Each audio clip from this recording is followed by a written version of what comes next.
Not bad. Not bad at all. Omar, when you are done bleeding, take the rest of the day off.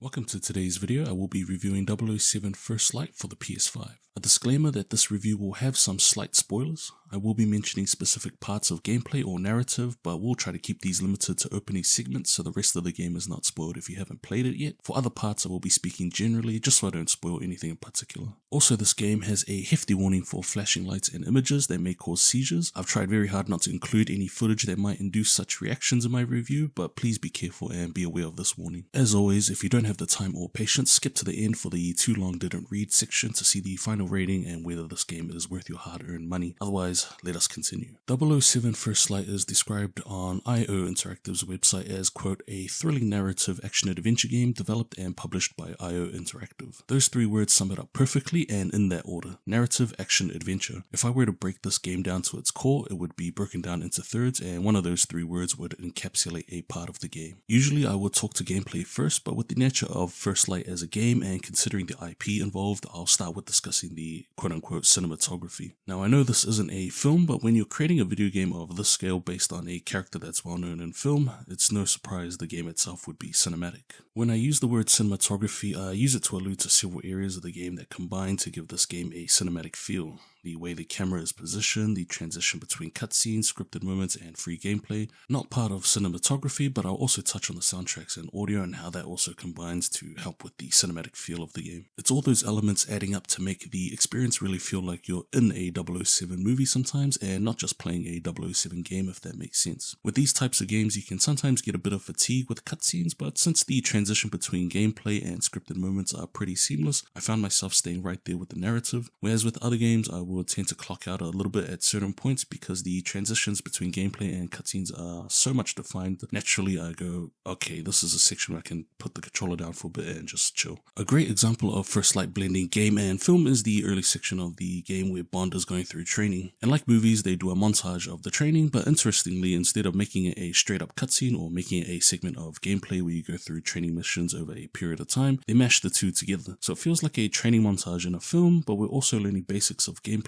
as it's interactive at the same time. I'm really impressed by this choice, and it demonstrates how carefully thought out this game is in terms of the cinematography. It's probably not the best description, but First Light feels like a game that's a few steps removed from being on the rails. Depending on the type of gamer you are, that can be a good or bad thing. For the type of game this is, I think it's the natural choice and I did not mind it. Making a game feel cinematic as if you're in a film means you have to be pretty deliberate and intentional with what you want players to experience and feel and when, curating the experience essentially. So if you're the type of gamer that likes more open and broad choices, scope, and maybe more unique experiences as a result of your direct experimentation, this might not be your cup of tea. The soundtrack and audio are done well in this game, and if you see my other reviews, I freely admit to not paying much attention to audio or not even listening to it, but for First Light, I did make an effort to focus on it. You hear music appropriate for whatever you're doing, and it very much gives you an action movie vibe and adds to the feeling of being in a 007 movie. The soundtrack supports the cinematic atmosphere and feel of the game. The well-known theme for James Bond we're used to hearing appears in the game. I'm not so sure, but it does sound like they've done their own sort of take on the theme, so it sounds both familiar and new at the same time. And that's how it feels when we look at this version of James Bond. First Light gives us James Bond prior to and at the beginning of his career as 007. We get to see facets of 007 most people would be familiar with: the roguish charm, being smooth with the ladies, sleek hand-to-hand and weapons combat skills, parts we aren't so used to seeing, wearing his heart on his sleeve, a scrappiness that comes from being young and experienced, and a bit of naivety about the spy world and what comes with it. Not only is this approach great with a first game and what looks to be most likely a future series, but it's good for people who are and aren't familiar with James Bond or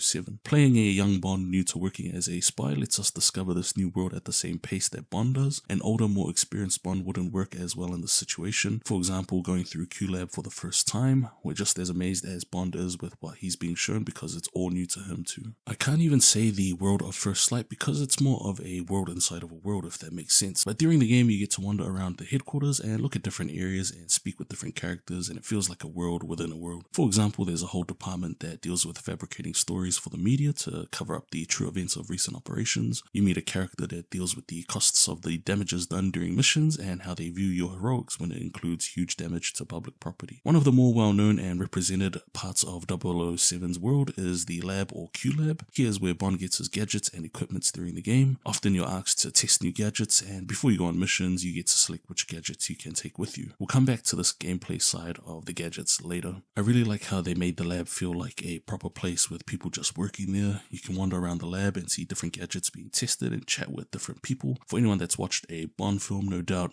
you probably would have seen a scene with Q and his lab and just wished you could have been in there to test all the gadgets. Not only does headquarters feel alive, but a great supporting cast of characters do their part to help that as well. It's great to have a diverse range of characters, and I don't mean that just in terms of appearance. Each has their own perspective, and it's nice to see and hear that throughout the game. For example, after the first mission of the game, some people in headquarters thank the world of Bond for rescuing MI6 staff, others think he's reckless for not following orders. The characters also aren't just for window dressing. There's banter, there's humor. First Light really tries to flesh out these characters to make you care about them. Even for the characters that serve as antagonists, side characters, and somewhere in between, it's the same mostly. They have their own motivations, and we're left wondering what their true intentions are, much like Bond does. Some characters are a mystery. Not much will be revealed about who they really are or what their plans are, and no doubt that leaves some room to be explored in the inevitable sequels. One of the things that made me curious about First Light on its announcement was the story. I wondered what they could write that would feel fresh and modern and not a rehash of title tropes that we've seen not just from 007 movies but from other media in this genre. But they delivered. They definitely delivered, and I thought the story was relevant for the current times we find ourselves in and raised some great questions around emerging and new technology and how it's used. It's also raised the potential danger in relying on such technology without question, even if we believe it to be ultimately helping us for the better. And while the story weaves in this question of new emerging tech, we are also shown how some things don't change, and that's human nature.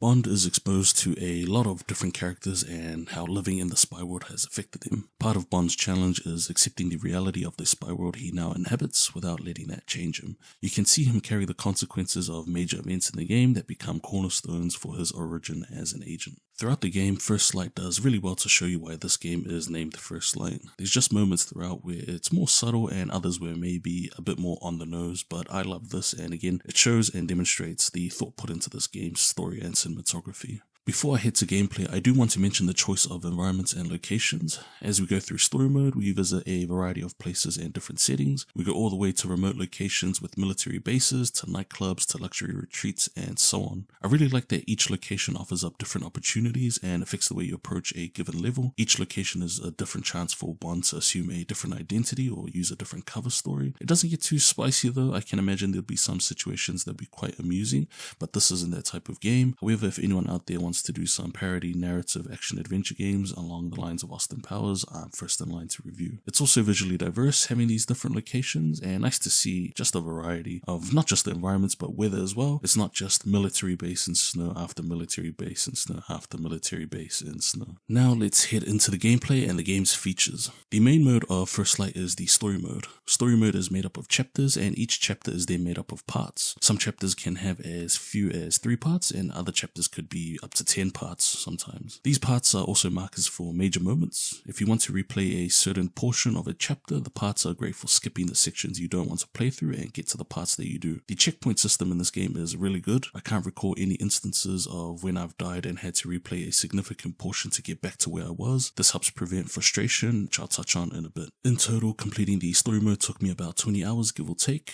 I felt it was a good length and seems to be on par for most single player games these days. There are twists and turns with the story, but everything is paced well. It never reaches a point where you're now begging for the story to finish because it's just gone on a bit too much. The ending I found was satisfying, and honestly I'm left wanting more and have further questions, and no doubt it'll all be answered in the sequels. There are 3 levels of difficulty: Novice, Intended, and Purist. My playthrough was exclusively on the Intended mode, which is supposed to be the most balanced difficulty. With Intended mode, it feels like they've made a really big effort to strike a golden balance. It's never so difficult where you'll fail multiple times and get really stuck on the same level, nor is it ever so easy you can kind of be on autopilot. They really want you to play the game and encourage some difficulty, but not at the expense of that difficulty breaking the flow between gameplay and story progression. As mentioned previously, part of helping not break that flow too much is the autosave and checkpoints. The parts that gave me the most difficulty would be the combat parts, where Bond is dealing with a large number of enemies who are armored and well equipped with weapons. Bond is never packing heavy weaponry. Most of the time you will only ever have your Q watch,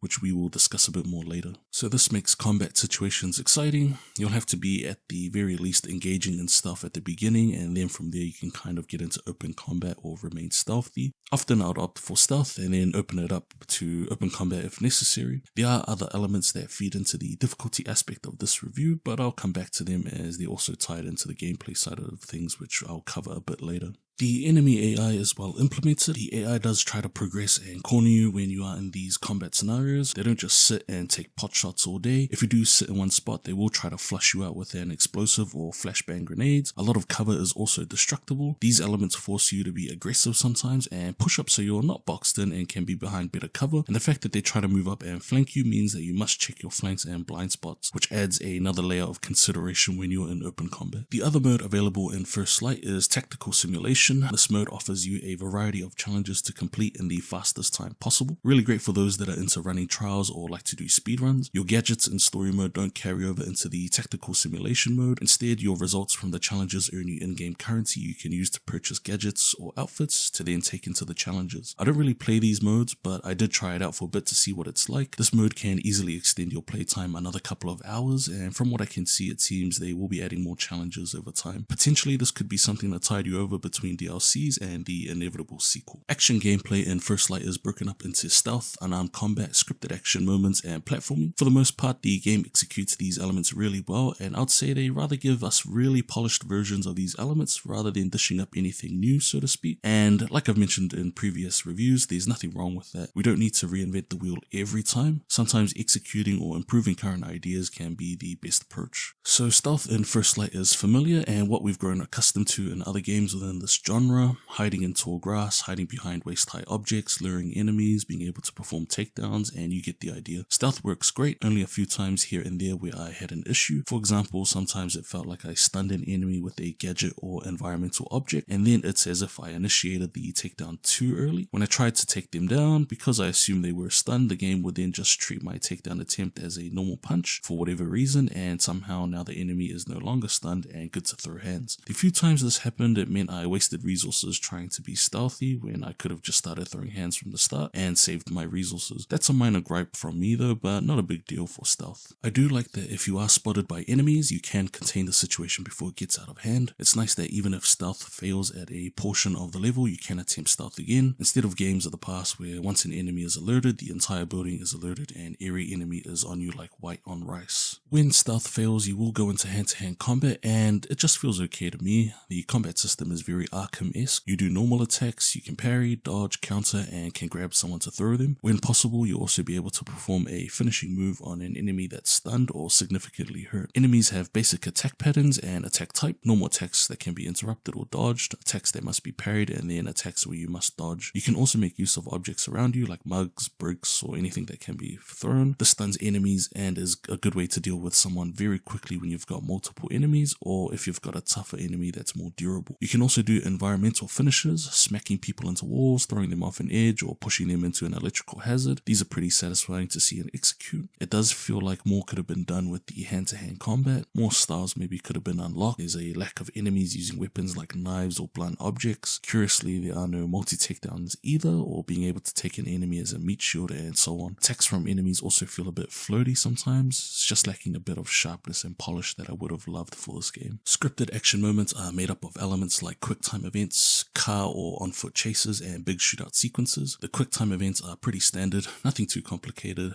The car chase sequences or the segments using vehicles in general are fine. For moments you're driving fast cars, the controls don't feel as sharp as I would have liked, and there's a lacking of feeling of real speed, which I wouldn't expect to be able to feel in this type of game. For on-foot chases, they're okay. I think it's a missed opportunity to do something akin to Assassin's Creed 2, where you're running to catch someone and have to do some serious parkour along the way. Otherwise, it's alright. The shootout sequences and action scenes are the best parts. It's pretty engaging being in these shootouts and having explosions going off and enemies swarming you. It really does feel like you're in a movie, and it's cinematic and cool as heck. My personal favorite is the airplane part. I won't spoil it, but the way that sequence starts and continues up until its conclusion is awesome as if. There's also platforming to be done in First Light. Again, this is standard stuff we are used to. You'll be climbing up onto ledges, hanging off them, jumping across gaps, pretty standard stuff. The popular moving between a narrow gap element shows up here. This got an eye roll from me, but it's not really a big deal. Another core element of gameplay for First Light is using your Q-Watch and gadgets. So your Q-Watch is your in-universe explanation for why you have a heads-up display. I like when games do this. The watch is linked to a contact lens Bond wears and allows Bond to look at his environment and see what objects can be remotely triggered by his Q-Watch. The Q-Watch will then hack that object, which can affect your environment in a lot of different ways. For example, you could use the Q-Watch to remotely trigger a radio that causes an enemy to investigate, so you can sneak past or take them down. The watch doesn't have an infinite resource, so you do need to find batteries or objects that have an energy source to recharge your watch. This forces you to be more considerate with its use. Some of your gadgets also use the same resource that powers your watch's energy. Other gadgets will use a different resource, which are chemicals. So for gadgets like the sickness dart, again, you need to consider whether making someone feel ill now is best or saving the resource for a smokescreen to escape an emergency. You will be best friends with your Q-Watch and gadgets. Not only can you use them in general gameplay like sabotaging or misdirecting NPCs, you can also use them in combat to distract or stun an enemy before following up with an attack. No doubt you'll favor some gadgets over others with some time. However, the game will give you some hints as to what gadgets would be best to take for certain levels now and again, due to the ability to take different gadgets on each chapter that encourages further replayability. Heading over to the gunplay, again the feel of gunplay is good.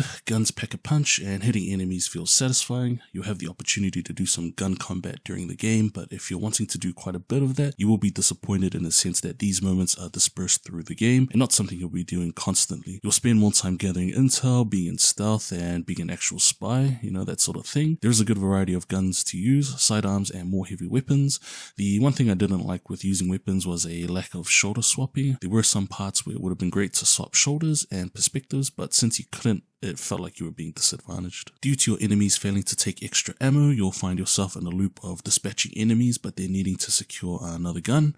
There's a cool mechanic to throw your gun at an enemy to stun them before doing a finisher and taking their weapon, so there will be times where you will really feel like you're 007, using your gadget to stun an enemy, doing a takedown, emptying a clip into someone else before throwing your gun to stun another, before taking them down to take their weapon. When this sort of loop works, you really feel like you're Bond, and I hope in subsequent games they build on this loop further. Now we get to the parts of gameplay that aren't so action orientated, and they're more to do with the exploration and adventure side of things. To start with, you'll be investigating your surroundings quite often. This game will highlight objects you can interact with and you'll be inspecting them. Some objects will yield interesting bits about the world or its characters. Others will yield crucial information that informs you of opportunities. Sometimes there are light puzzles to solve. They can lead to locked areas that have further info or resources you can use to fill your gadgets and Q-Watch, or even collectibles. Collectibles are things you find in the game world that may have significance to Bond in story, or maybe a reference to things in other 007 media. I never really bothered with looking for these, and I'm not sure if it unlocks anything in particular. Again, this adds some replayability to levels if that's your thing, and may also add a couple of hours as well. You also have the ability to do some bluffing and telling some tall stories in First Light. Sometimes if caught in an area you're not supposed to be in by an NPC, you can attempt to bluff instead of opting to fight or sabotage your way out of it. You can also try to fake surrender before kicking off into combat to catch an NPC off guard. I really like this mechanic as it leans into the charm of 007 and shows that in some situations what's most effective is just a little quick thinking and some nice words. It also means that you have some recourse if you're out of resources for your watch or gadget. Now before we wrap up, I do want to acknowledge that First Light really shows its lineage. IO Interactive are the developers of First Light and are probably best known for the Hitman series, a franchise that started way back in 2000 with the first release of Hitman, and with its latest game released in 2021, which was Hitman 3, that then became updated into a live service format in 2023. With each game in that series, they took the base of Hitman and added, modified, and adjusted mechanics and elements over time, and if you played the Hitman games, you can see there's a resemblance in First Light, but in a good way. First Light is not just Hitman with the 007 IP slapped on top. It does its own thing, but those elements which IO Interactive had polished and improved over decades decades with Hitman are evident in First Light, and I think that's something cool to acknowledge when a developer brings something new to the table that plays into their strengths. Now to the too long didn't read portion. First, let's start with rating. I am really impressed with this game. I honestly haven't enjoyed a single player campaign for a game like this in a long time. To explain that a bit better, the single player campaigns I've enjoyed tend to be FPS oriented games or are of a different genre altogether. Games like First Light, where it's third person, narrative, action adventure, I haven't enjoyed in quite a while. I honestly didn't have super high expectations. I honestly thought this game would be just okay. For 007 First Light, I'm gonna give this a very heavy 8.9 out of 10. For a game to get a 9 from me, the game has to be near perfect. I would have to really nitpick to find most flaws with the game. It also must give us something really unique or innovative. First Light here is almost there for me. However, I just found that there was enough left wanting in different elements of gameplay, and they combined to just hold this back from being a 9. Based purely on cinematography and vibe, this would be a 10 for sure, but this is a video game and video games are meant to be played. Now the last question, is First Light worth your time and money? I paid $119.95 New Zealand dollars through the PlayStation Store for this game. For that same price, that's a solid meal at my favorite Korean restaurant. It's enough to get a 20-piece Korean fried chicken, 3 or 4 mains, some drinks, and some dumplings or spring rolls on the side. Would I rather that meal or to play First Light? To be honest, I would still want to eat that meal because I'm a fat and hungry dude, but nah, First Light is worth the money. I have no regrets on purchasing this game and would happily recommend it to anyone that's either a fan of this genre or a fan of 007. I wouldn't recommend upgrading to the deluxe bundle. It seems like a waste of $31.95 to me, just purely for cosmetic items. If this were a multiplayer game, I would maybe see a reason as you could show it off to others. I do know that DLC is planned, so based off this experience, I'd be happy to purchase DLC and play it through when that drops. So that's my review for 007 First Light. Please let me know what you thought of the game in the comments if you played it. Until the next video, off atu.